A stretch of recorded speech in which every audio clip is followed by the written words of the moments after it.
राम राम। मैं गौरव कुमार आपका आप ही के यूट्यूब चैनल में स्वागत करता हूं। आज हम लोग बात करेंगे एक ऐसी कंपनी के बारे में जो कि इस समय काफ़ी चर्चा में भी है और इसने हाल फिलहाल के महीनों में लगभग 50 से 80% का रिटर्न दिया हुआ है अपने निवेशकों को, और ट्रेडर भी इसमें थोड़ा मोड़ा प्रॉफिट कमा ही लिए होंगे। तो क्या यह कंपनी अब आगे के लिए भी अच्छी है या नहीं है, या कंपनी में अब कोई ग्रोथ बचा है कि नहीं बचा है, कंपनी में भी तेज़ी बाकी है कि नहीं बाकी, कंपनी 1600 जाएगी या फिर वापस से 600 आ जाएगी, इसी पे थोड़ा हम लोग प्रकाश डालेंगे और यह जानने का प्रयास करेंगे। बहुत ज़्यादा मतलब टेक्निकल शब्दों में नहीं, एकदम आसान सामान्य भाषा में जो कि सभी को समझ में आ जाए। तो मैं ज़्यादातर सामान्य भाषा का ही प्रयोग करता हूँ। अच्छा हाँ, चैनल को लाइक वाइक कर दीजिएगा आप लोग, सब्सक्राइब करते रहिएगा, शेयर करते रहिएगा, बेल आइकन ज़रूर दबा दीजिएगा। तो हम लोग आज बात करेंगे अमर राजा बैटरीज़ के बारे में। अमर राजा बैटरीज़ को पहले हम लोग थोड़ा फंडामेंटल देख लेते हैं। लगभग 20,000 करोड़ का मार्केट कैप है, 20,250 करोड़ मान सकते हैं हम इसे। अब आप लोग 100-200 करोड़ ऊपर नीचे समझ लीजिएगा। और आज जिस दिन मैं ये वीडियो शूट कर रहा हूँ, लगभग 1106 रुपये इसका शेयर प्राइस का दाम है। स्टॉक भी 24 है, जो कि मतलब लगभग ठीक ठाक है। बुक वैल्यू 330 की, ये भी एक प्रकार से मारेंगे तो बहुत ज़्यादा महंगा नहीं और बहुत ज़्यादा सस्ता भी नहीं है। 52वीं का हाई लो, 588 लो, 1204 रुपये का हाई, मतलब हाई से लगभग 100 रुपये नीचे आज कंपनी ट्रेड कर रही है। मतलब 100 रुपये का करेक्शन कंपनी में आ चुका है। ROCE 20 का और ROE 14.8 का, मतलब माने तो देखा जाए तो ये रिलायंस से भी बेटर इसका परफॉर्मेंस है। लेकिन रिलायंस कई सेक्टर में जुड़ी हुई है, उसके बहुत सारी अनलॉकिंग बाकी है। और अमर राजा बैटरी खास तौर से लेड एसिड बैटरी और इंडस्ट्रियल ऑटोमोटिव एप्लीकेशन इत्यादि में कार्य करती है।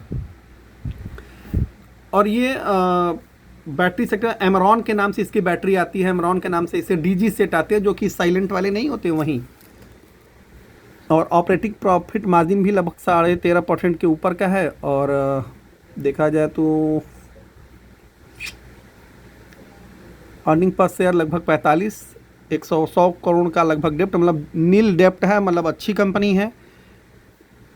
और देखा जाए क्वार्टर ऑन क्वार्टर परफॉर्मेंस, तो लगभग 2 साल में लगभग कंपनी में बहुत ज़्यादा सेल्स नहीं आया है, यही थोड़ा एक इम्पैक्ट है। कंपनी में 1960 करोड़ का सेल्स था दिसंबर 2020 में, और दिसंबर 2023 में 2881 करोड़ का। मार्च का क्वार्टर आना बाकी है। मार्च के क्वार्टर में देखिए क्या इनका हालत होता है, कहीं दबाव तो नहीं होगा शेयर पे।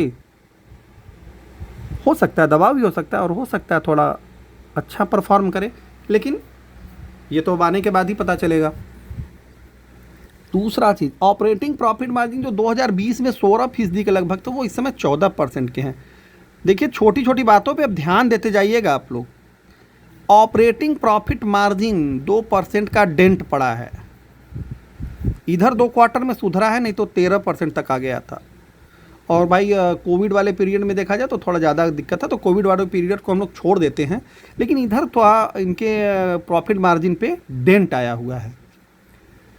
नेट प्रॉफिट 193 करोड़ से बढ़ के 240 करोड़ हुआ, मतलब प्रॉफिट भी इनका बहुत बेहतरीन नहीं कहा जा सकता है। एवरेज प्रॉफिट ये कमा रहे हैं, न बहुत अच्छा न बहुत ख़राब। अब इससे आप लोग शेयर के बारे में अनुमान भी थोड़ा थोड़ा लगाते जाइएगा, और चैनल को लाइक वाइक करते जाइएगा, सब्सक्राइब भी करते जाइएगा। Sales year on year basis पे देखें तो 2012 से कंपनी का जो सेल्स है 2024 में लगभग 11,000 करोड़ आ गया है।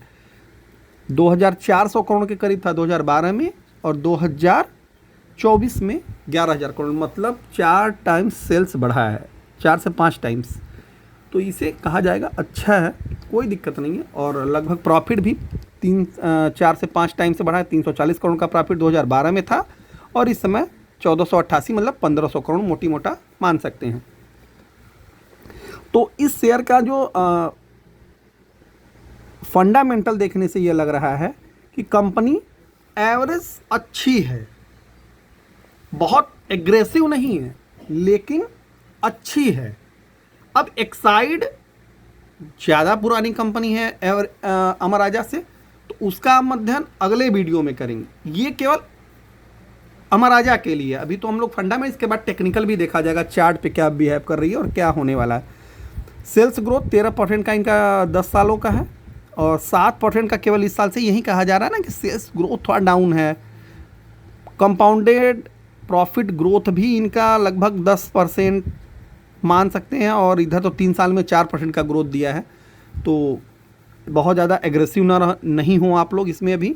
हाँ, कंपनी ने 1500 करोड़ का एक्सपेंशन प्लान किया है, मतलब 1500 करोड़ रुपए कंपनी एक्सपेंशन में लगाने वाली है 2 से 3 सालों के लिए, क्योंकि जैसे जैसे ईवी गाड़ियों की डिमांड बढ़ते जाएगी तो वैसे वैसे इनकी ज़रूरतें भी तो बढ़ेंगी। तो उसके लिए कंपनी लगभग 1500 करोड़ का एक एक्सपेंशन प्लान रख करके चलेगी। वो 2 से 3 सालों में, 4 सालों में लगभग 1500 करोड़ का एक्सपेंशन कर सकती है कंपनी के विस्तार में। एक्सपेंशन मतलब विस्तार में वो अच्छे से और अच्छी क्वालिटी का बैटरी उपलब्ध कराए, और लिथियम आयन बैटरी का ही ज़्यादा प्रयोग होता है, तो उस पर भी कंपनी बहुत ज़्यादा फोकस कर रही है। अब चूँकि रिलायंस भी कूद रही है, पता चला है कि रिलायंस भी बैटरी सेक्टर में कूदने वाली है। एक्साइड पहले से थी, और टाटा ऑलरेडी अपनी गाड़ियों में जो आती हैं बैटरियां उसमें अपना योगदान दे रही है। तो अब देखा जाए तो रिजर्व भी इनके पास 5600 करोड़, मतलब एक्सपेंशन के लिए इनके पास काफ़ी पैसा है। कैश कन्वर्जन साइकिल 73 दिन, जो कि निरंतर धीरे धीरे घट रहा है, ये भी अच्छा साइन है। प्रमोटर की होल्डिंग लो है, लेकिन FII DII लगभग 40% के लगभग इसमें हिस्सेदारी रखते हैं, जो कि काफ़ी अच्छा माना जाएगा। एक मिड कैप कंपनी के लिए यह अच्छा साइन होता है। अब हम आते हैं इसके चार्ट पे। तो फंडामेंटल से आपको यह हम समझ में आ गया कि नहीं, कंपनी एवरेज अच्छी है लेकिन बहुत अच्छी नहीं है। करना क्या है क्या नहीं करना ये लास्ट में बताया जाएगा। यह है इनका चार्ट, काफ़ी उछल कूद वाला चार्ट है, मतलब कभी ऊपर कभी नीचे, कभी ऊपर कभी नीचे। और इधर 5 सालों में कंपनी ने वही लगभग 1000 का हाई बना था, देन इसने 440 रुपए के लगभग का लो बनाया था। वहाँ से कंपनी 2 सालों के अंदर लगभग 2 से 2.5 गुना हो चुकी है।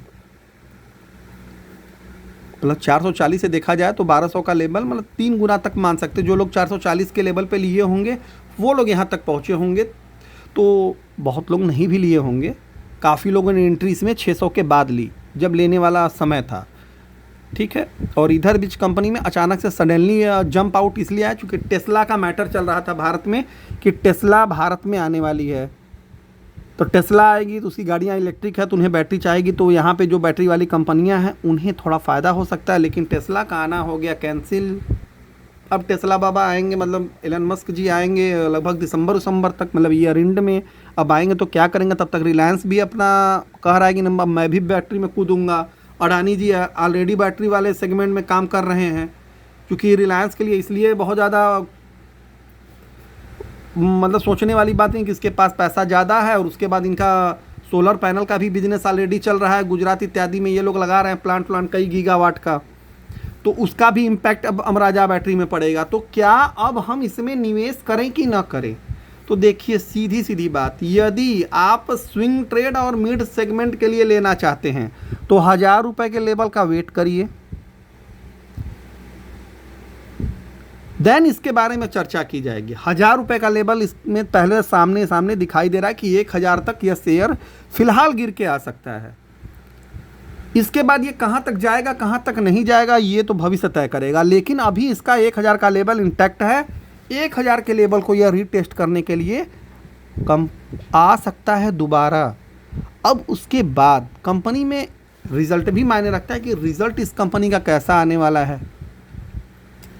तो अभी आप लोग इसमें कुछ भी मत करिए। जिनके पास पहले से है वो लोग मिनिमम 50% प्रॉफिट बुक कर लें, 50% होल्ड करें फ्यूचर के लिए। यदि आपको ज़्यादा पैसे की ज़रूरत है तो आप 60% तक होल्ड कर सकते हैं, अरे बेच सकते हैं, सॉरी। और पैसे कम ज़रूरत है तो भाई रिस्क उठा सकते हैं, तो इसमें बने रहिए। लेकिन मेरे हिसाब से 50% तो प्रॉफिट बिल्कुल बुक करना बनता है, क्योंकि इसमें रनअप अचानक से शार्प दिया है। तो जाहिर सी बात है प्रॉफिट बुकिंग आएगी तो यह नीचे भी आएगा। अब नीचे कितना आएगा, मेरे हिसाब से 1000 रुपये तक आ सकता है। देन 1000 के बाद बाउंस लेता है तो फिर से इसमें स्विंग ट्रेड का सिनेरियो बनेगा 1200 तक के लिए। और यदि ये 900 से 800 के रेंज में मिलता है तब आप इसमें मिड सेगमेंट के लिए, मिड टर्म के लिए आप बाई कर सकते हैं। बहुत लॉन्ग टर्म के लिए अमर राजा बैटरी बिल्कुल अवॉइड करिएगा। ये मेरी पर्सनल राय है, आप लोगों की राय मेरे से भिन्न भी हो सकती है, समान भी हो सकती है। और जो भी कुछ आपको लगा होगा ध्यान से समझिएगा। और मेरे द्वारा जो भी वीडियो डाले जाते हैं उन्हें भी आप लोग देखिएगा, बहुत सामान्य भाषा में, बहुत ज़्यादा लंबी चौड़ी या खींचतान करके मुझे कहने का आदत नहीं है। क्वेश्चन आंसर सेशन भी प्रतिदिन आता है 9:30 से 10 बजे रात्रि को। और टेलीग्राम चैनल का लिंक मेरे बायो में दिया गया, उससे आप लोग टेलीग्राम चैनल ज्वाइन कर सकते हैं, बिल्कुल फ्री ऑफ कॉस्ट है, पैसा किसी को नहीं देना है। और हाँ, ऑप्शन फ्यूचर इंट्राडे नहीं करें आप लोग तो ज़्यादा अच्छा है, नहीं तो नुकसान की संभावनाएं प्रबल रहती हैं। और अमर राजा बैटरी में एक बार फिर से आखिरी में बता देता हूं, अभी इस समय लॉन्ग टर्म के लिए कोई बाई नहीं करेगा, मेरा पर्सनल व्यक्तिगत विचार है। मैं इसमें बाई अभी लॉन्ग टर्म के लिए नहीं करूंगा। मैं अपनी प्रॉफिट बुक कर रहा हूं पिछले कई दिनों से। अब मैं इसमें तभी एंट्री लूँगा जब ये मेरे लेवल पे आएगा, 1000 से 900 के लेवल पे जब आएगा तब मैं इसमें दोबारा एंट्री करूँगा 1100 से 1200 के शॉर्ट टर्म टारगेट के लिए। और यदि ये और नीचे मिलता है 800 से 700 के रेंज में तब मैं इसमें थोड़ी क्वांटिटी बढ़ा करके रखूँगा। तब तक के लिए धन्यवाद।